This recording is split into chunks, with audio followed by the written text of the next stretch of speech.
जय वाल्मीकि। मां निषाद प्रतिष्ठाम तवं गमा शाश्वती समा यत क्रौच मिथुना दे काम वदी काम मोहितम।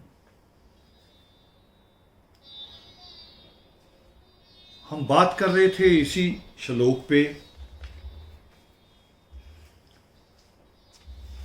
जिसमें परमेश्वर ने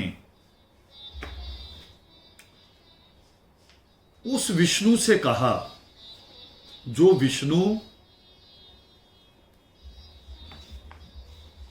शिकार खेलने निकला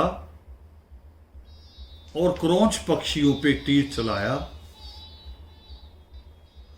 फड़फड़ाते हुए क्रौंच नीचे गिरा,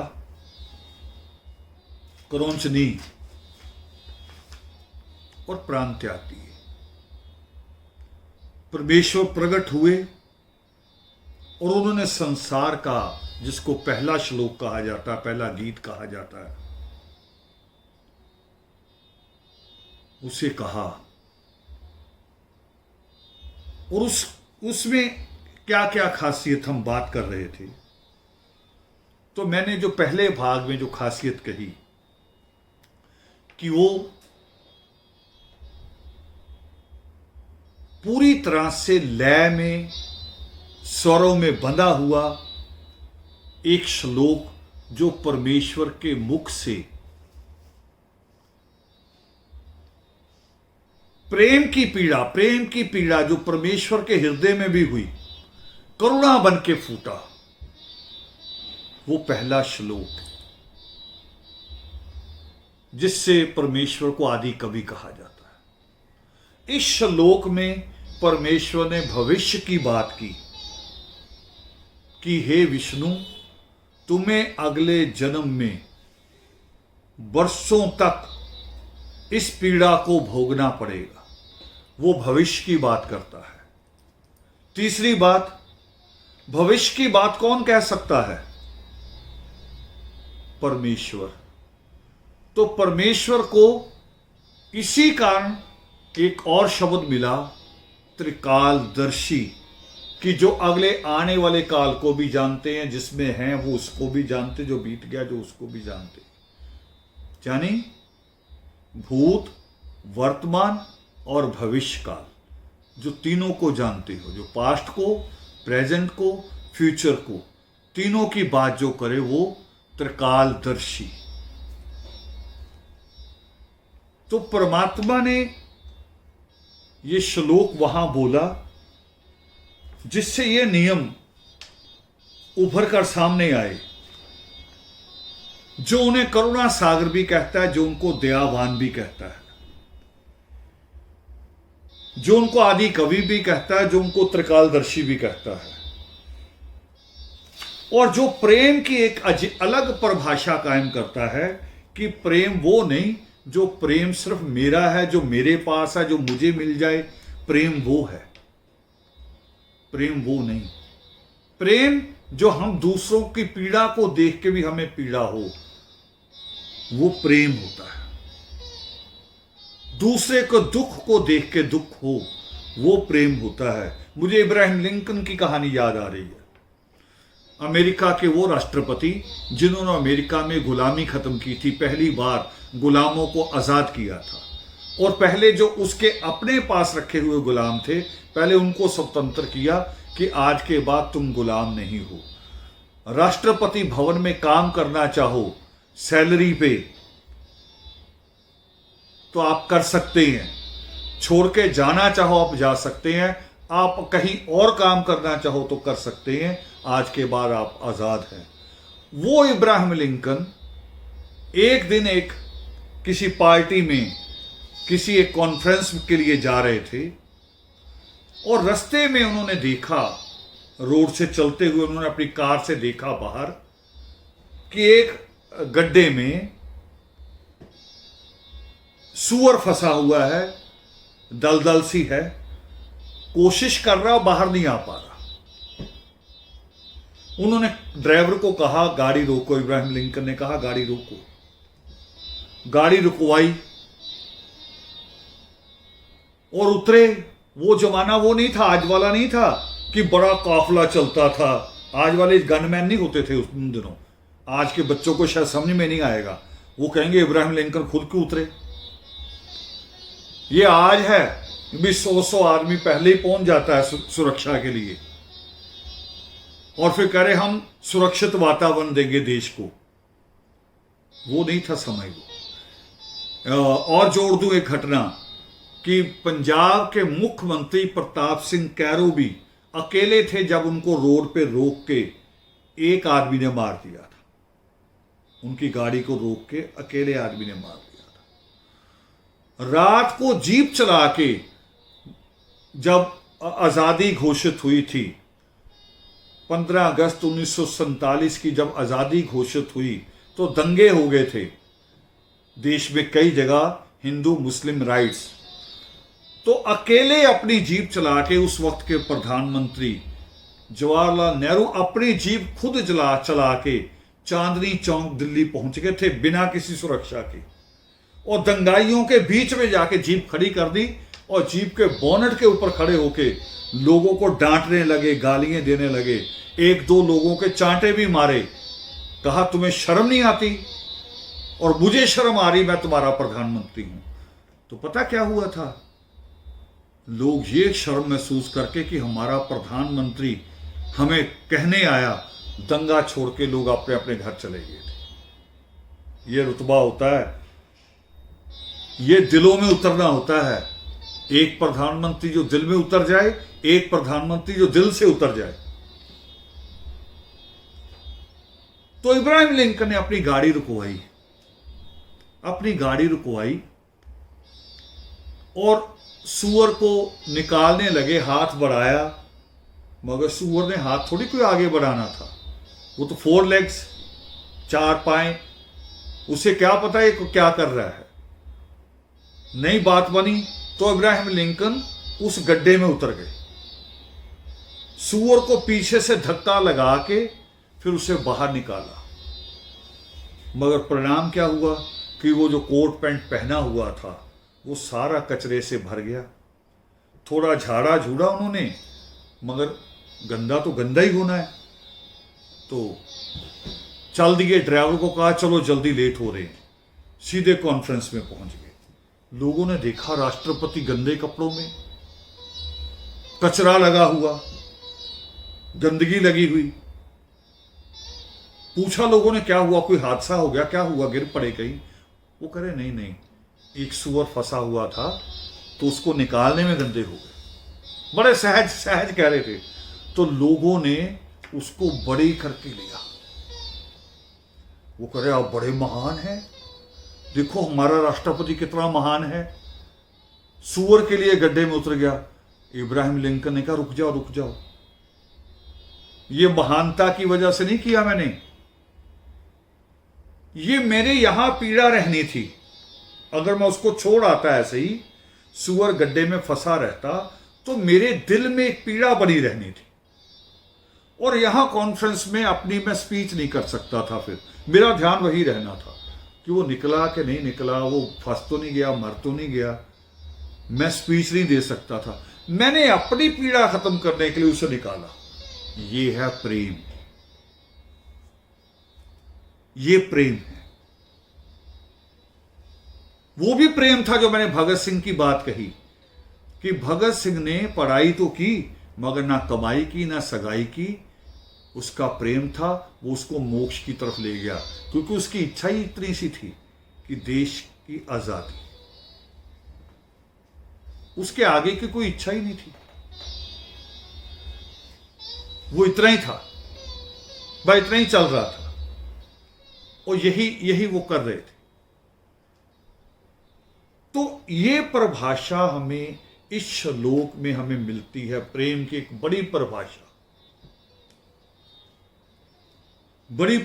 इसमें हमें मिलती है। अब इसमें एक और चीज मिलती है, शायद जो बातें मैंने कही, ये बातें तो बहुत सारे लोगों ने कही हो शायद, मगर जो बात मैंने कुशीलव की कही, महामुनि मतंग की कही, उनके गंधर्व गान की कही, वो नहीं है। अब उसी को आगे बढ़ा रहा हूं। संगीत के जो स्वर हैं उनको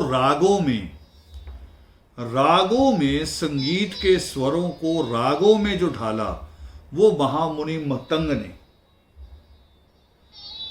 वो जो 7 स्वरों के, उससे पहले संगीत था मगर राग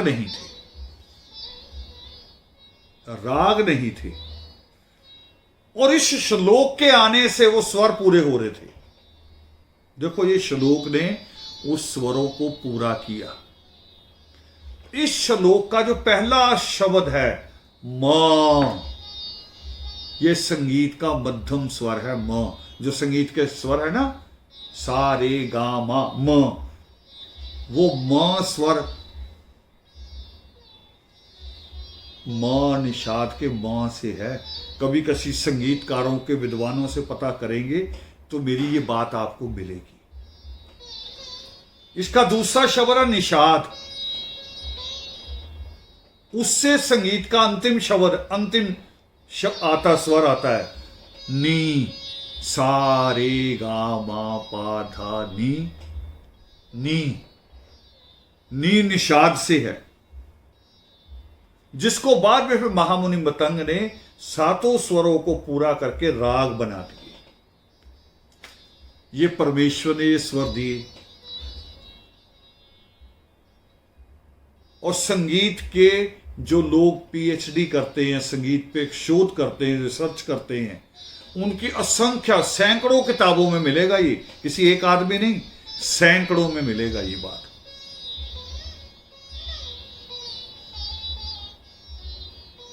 हाँ, हमारे यहां नहीं मिलता, क्योंकि हमारे जो बाबा हुए, जो बाबा रहे,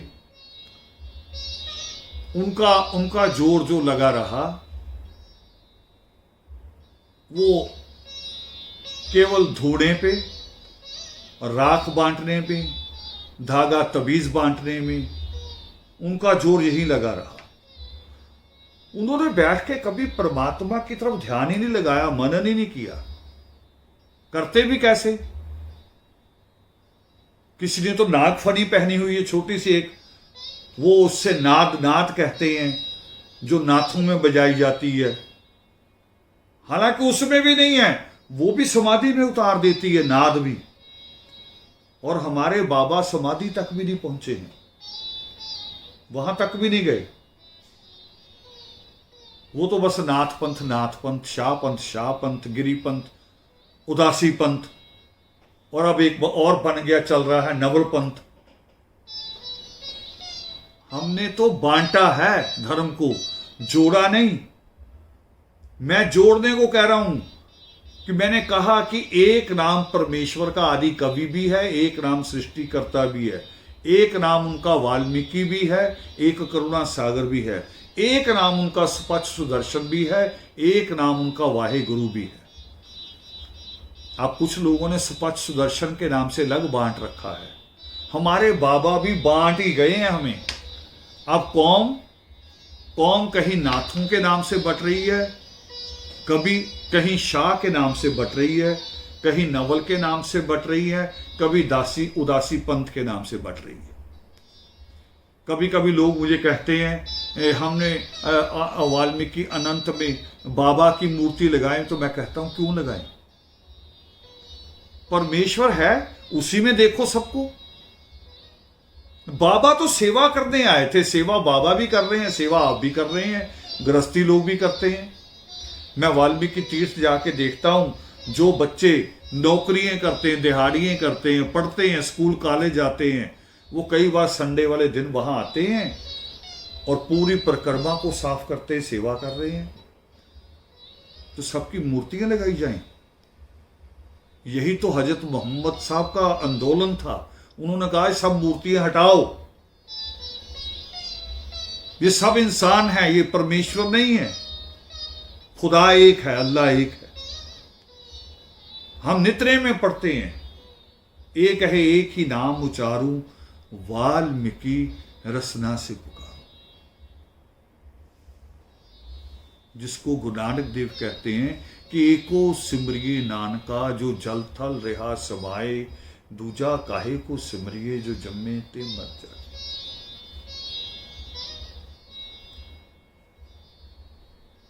नित्यनेम में श्लोक आता है कि ई कहे ईश्वर उस पर दयाल, जो सिमरे वही एक अकाल। जो एक ही अकाल पुरख को मानते हैं कि वो एक ही है, ये अलग अलग नहीं। ये अलग अलग करना, हम अलग अलग बढ़ते जाएंगे। हमारा धर्म आदि धर्म है, नाथ धर्म नहीं है हमारा, उदासी धर्म नहीं है, हम पंथ नहीं है हमारे। और धर्म क्या है? धर्म तो अलग अलग होती नहीं है असल में। धर्म तो आदमी का स्वभाव है। जैसे मैंने कहा था अभी कि किसी का हंसना अलग हो सकता है। भी जर्मन हंस रहा है और एक अफ्रीका का नीग्रो हंस रहा है, अमेरिका का अंग्रेज हंस रहा है, या भारत का कोई इंडियन हंस रहा है, तो उनके चेहरों की हंसी को आप अलग अलग कहीं अलग अलग किसी परिभाषा में डालोगे, उसकी कोई डेफिनेशन या उसकी पहचान कोई अलग अलग होगी। हंसना हंसना है। और एकदम बीच में कोई धमाका हो जाए तो सबके चेहरों का रंग उड़ जाएगा, बराबर उड़ेगा। काले वाले का चेहरे का रंग भी बताएगा कि उड़ा है, और गोरे का रंग भी बताएगा कि रंग उड़ गया क्योंकि धमाका हुआ है। उदास होगा तो सबके चेहरों की उदासी नजर आती है, सबके चेहरों की। तो परमेश्वर ने सबको, ये असल में धर्म ये है, स्वभाव, करैक्टर धर्म है। वो जो पगड़ी उतार के टोपी पहनना या टोपी उतार के चोटी रखना, जनेऊ उतार के गात्रा पहनना या गात्रा हटा के ये माला भी पहन लेना, ये धर्म नहीं है। ये बाहरी रूप है, ये ड्रेस है। धर्म अंदर है, वो अंदर जो क्रोंच की पीड़ा को पहचाने, जो क्रोंच की पीड़ा को भी पहचाने, जो उसके दुख को भी समझे, ये है धर्म। असल में धर्म ये है, और हम इस धर्म को समझते नहीं। तो संगीत के स्वरों को दिया इसी श्लोक ने हमें। इसी श्लोक ने संगीत के स्वर म। और एक और बात बताऊं कि क्रोंच जी के जो आवाज निकलती है वो भी म स्वर की निकलती, मध्यम। और हाथी की जो आवाज निकलती है वो हाथी की आवाज निकलती है निषाद, नी। और हाथी को एक और नाम से पुकारा जाता है, जिस नाम से हमारे जो पहले परमात्मा के पहले शिष्यों जो हुए हैं, जिस नाम से गुजरात के लोग अपने आप को कहलाते हैं, मतंग, महामुनि मतंग। हाथी को मतंग भी कहा जाता है। और वही महामुनि मतंग ने निषाद के नी स्वर को राग में जोड़ दिया, पिरो दिया। देखिए अभी मैं कम समय की बात कर रहा हूं और इस पे तो बड़ा शास्त्र लिखा जा सकता है। लिखेंगे जो विद्वान लोग हैं वो लिखेंगे इसके ऊपर सारा। आपको आने वाले दिनों में चीजें मिलेंगी। इतना बड़ा खोज केंद्र होगा हमारा, खोज के इतने एस्पेक्ट्स होंगे, इतने एंगल्स होंगे, इतनी दिशाएं होंगी कि उसी परमेश्वर के लिखे के कोई संगीत पे रिसर्च कर रहा होगा, उसी के कोई उसके शाश्वत के ऊपर रिसर्च कर रहा होगा, उसी के कोई उसके विज्ञान के ऊपर रिसर्च कर रहा होगा। परमेश्वर की नहीं बात होगी। वहां से हमारा धर्म शुरू होता है। हमारा ये धर्म नहीं है जो अभी हमारे भारत में तो हमारे सरकारी कागजों में लिखा जाता है हिंदू। और हिंदू शब्द तो किसी हिंदू शास्त्र में ही नहीं है। सनातन शब्द है उनके लिए, वैदिक शब्द है, आर्या शब्द है, हिंदू शब्द ही नहीं है। मगर हमारे अवकाशों में लिखा जा रहा है हिंदू धर्म। असल में हम उस आदि गुरु जो दुनिया का सबसे पहला गुरु है, आदि कवि है जो दुनिया का सबसे पहला कवि है, वो जो दुनिया में जुड़ना सिखाता है, योग के एक मायने तो लेते हैं लोग, जुड़ना ही योग का मायना नहीं होता। योग का मायना उससे थोड़ा आगे है, बिल्कुल एक हो जाना। जुड़ना नहीं, जुड़ी हुई चीज तो फिर अलग हो जाती है। जहां एक हो जाए, जहां बूंद समुद्र में समा जाए। बूंद जब समुद्र में गिरती है, समुद्र में, तो उसको अलग अलग कर सकते हैं? कभी आप ही कर लेना, एक बर्तन में पानी लेके और थोड़ा पानी एक गिलास दूसरे गिलास में लेके और बड़े बर्तन में गिलास का पानी पलट दो, फिर उसी पानी को जो गिलास से डाला उसी को निकाल सकते, बिल्कुल प्रॉपर उसी को। ये एक ही कर रहा है, बिल्कुल एक मेक हो जाना,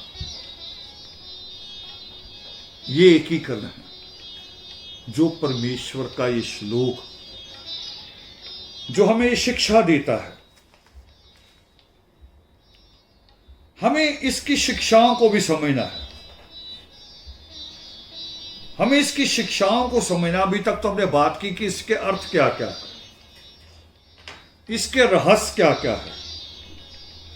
अब हम अंतिम बात करेंगे, उस तरफ बढ़ रहा हूं मैं, अंतिम बात की तरफ, कि इस श्लोक से शिक्षा क्या मिल रही है। इस श्लोक से शिक्षा ये मिलती है कि जो मेरा है केवल उसी से प्रेम नहीं होना चाहिए, जो मेरा नहीं भी है मगर मुझे नजर आता है, मुझे समझ आता है, मुझे महसूस होता है, जहां तक मेरी पहुंच हो सकती है, अगर वहां तक पीड़ा है तो मुझे उसके दुख को दूर करने का उपाय करना चाहिए। एक चिड़िया की कहानी है, छोटी सी, उपाय के लिए कह रहा हूं, कि जंगल में आग लगी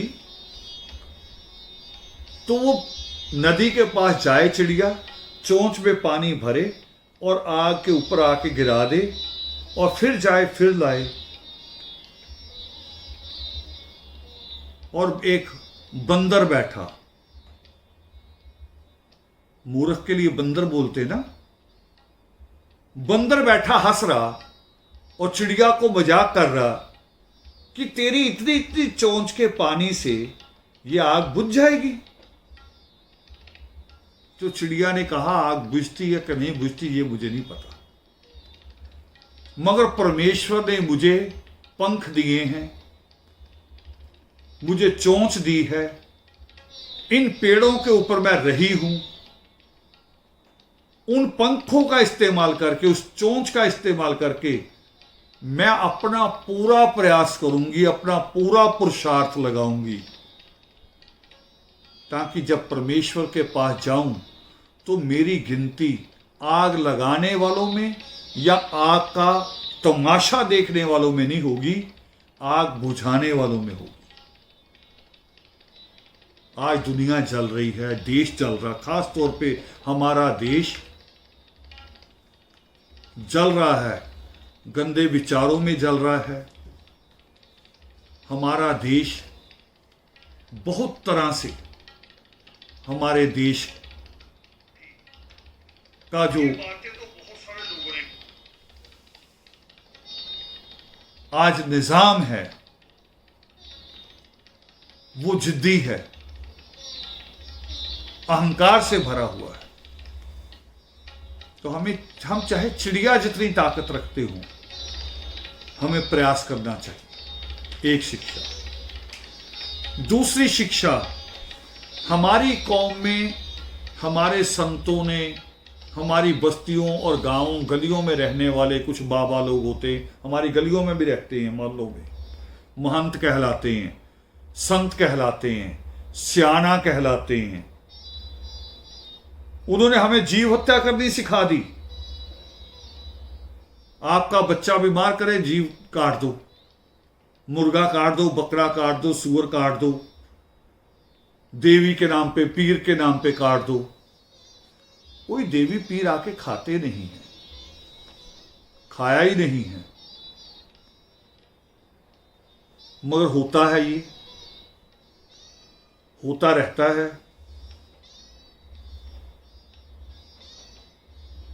और होते रहने के ऊपर आज एक सवाल आप अपने आप पे करो कि हमारी कौम से ज्यादा किसी ने सूअर, बकरे, मुर्गे काटे हैं देवियों और पीरों के नाम पे? सबसे ज्यादा हमने किया। और सबसे पीछे कौन है? हम हैं। परमेश्वर तो एक क्रोंच का मरना भी बर्दाश्त नहीं करते। वो क्रोंच के मरने पे भी उनका प्रेम करुणा बन के फूट पड़ता है।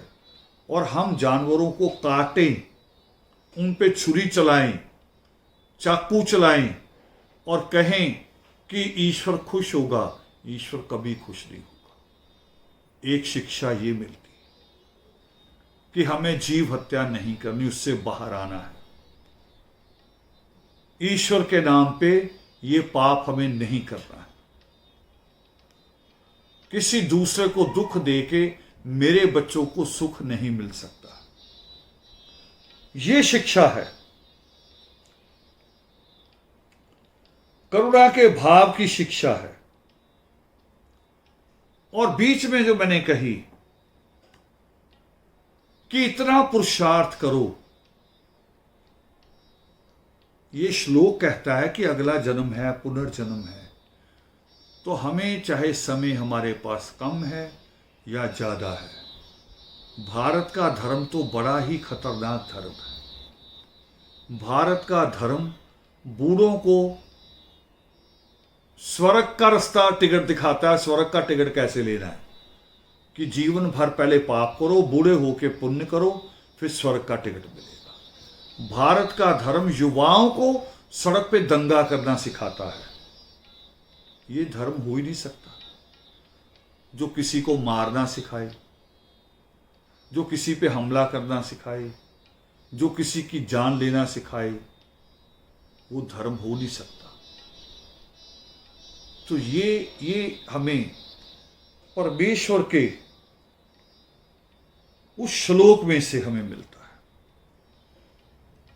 और अब संयोग की बात करने जा रहा हूं। फिर संयोग की बात मैंने कही थी कि लोग संयोग को सोचते अंधविश्वास। अंधविश्वास नहीं होता। संयोग क्या कि अंग्रेजों ने ऊपर से देखा वाल्मीकि नगर को, तो उनको 3 नदियों और 4 भूभाग दिखाई दिए, 7 पंखुड़ियां। तो उन्होंने उसका नाम रखा लोटस। और जब वो 3 नदियों का पानी से बाढ़ आ जाती थी उस एरिए में, तो उस वक्त प्रधानमंत्री थे जवाहरलाल नेहरू और नेपाल का राजा था महेंद्र शाह। तो दोनों के बीच में वार्ता हुई, एक संधि हुई कि यहां इन नदियों को रोककर एक डैम बना दिया जाए ताकि बाढ़ ना आए, और उस डैम से बड़ी नदियां निकाल के जहां पानी नहीं जाता वो पानी दिया जाए, और दूसरे जो काम इससे लाभ लिए जा सकते वो पूरे किए जाए। तो गंडक बांध बनाया गया वहां पर, जो भारत और नेपाल की सीमा में है। बस उस पुल को पार कर जाएंगे तो नेपाल, उधर से पार करके इधर आ जाओ तो भारत। वो नदियों के ऊपर बना हुआ बांध है। मगर जब ये सारा कुछ हो रहा था, बहाना था, बहाना बना बाढ़। मगर पुरुषार्थ किया दोनों लोगों ने, नेपाल नरेश ने, भारत के प्रधानमंत्री ने, दोनों ने एफर्ट्स किए, पुरुषार्थ किया, एफर्ट्स किए, मीटिंगें की, मिले, बांध बना। तो केवल बाढ़ ही नहीं रुकी। जब वहां नेहरू गए, उनकी बेटी इंदिरा गांधी भी वहां साथ गई थी। तो उन्होंने पूछा भी इस एरिया का नाम क्या है? तो अंग्रेजों ने तो नाम रखा था लोटस। तो भारत के अनपढ़ों ने पता नहीं बिहारी भाषा में कहें या नेपाली भाषा में, उसका नाम कर दिया लोटन। लोटन किसी ने आगे लगा दिया भैंसा, है ना। हो सकता कोई गाय भैंस नदी में जाके नहाती भी हो, तो नाम रख दिया भैंसा लोटन, लोटस से चलता चलता। तो नेहरू ने कहा भी ये तो बहुत गलत है, ये तो बहुत कुदरती जगह है, बड़ी पवित्र जगह है, बड़ी ऐतिहासिक जगह है, और सामरिक, इतना पानी, इतने बड़े खेत, ये तो खुशहाली देने वाली जगह है, तो ये इसका नाम नहीं हो सकता। उन्होंने उसी वक्त लोगों को कहा भी ये सृष्टिकर्ता वाल्मीकि दयावान के चरणों का स्पर्श प्राप्त जगह है। इसी जगह पे योग शिष्ट की रचना हुई, इसी जगह पे दुनिया का पहला श्लोक कहा गया, तो इसका नाम वाल्मीकि नगर रखा जाए। और 14 मई 1964 को उसका नाम वाल्मीकि नगर रख दिया गया। अब लिखत पढ़त में विधानसभा का भी वाल्मीकि नगर नाम है, पार्लियामेंट भी है वाल्मीकि नगर के नाम से, और पार्लियामेंट संख्या नंबर 1 है। वो पार्लियामेंट संख्या होती है, हर पार्लियामेंट का नंबर होता है 544 तक, वो संख्या नंबर 1 है।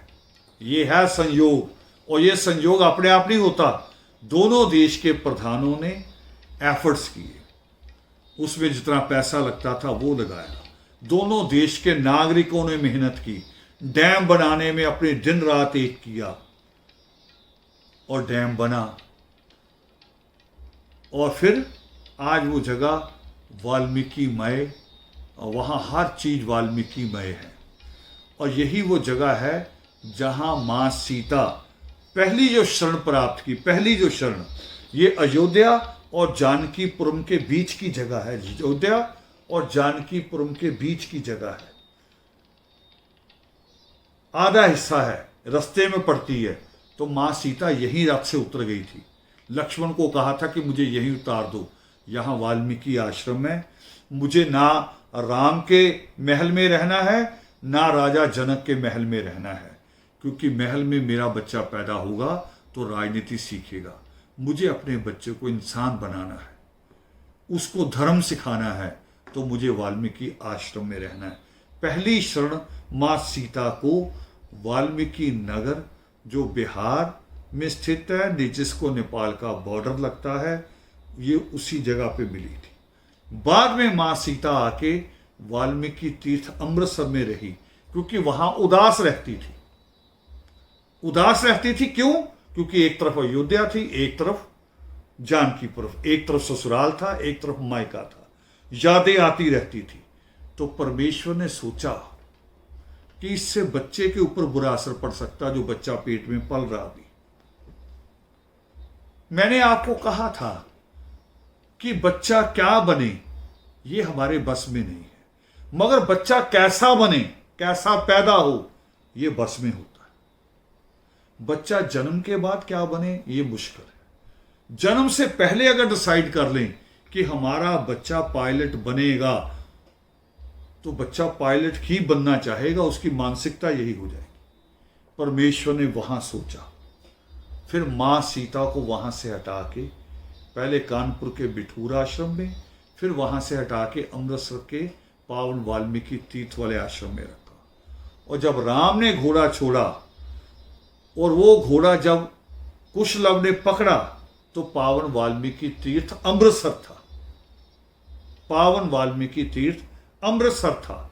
वो युद्ध वहां हुआ, यहीं पे अमृत वर्षा की गई, यहीं से अमृत सिख गुरुओं को प्राप्त हुआ, और तब उन्होंने शहर का नाम अमृतसर रखा।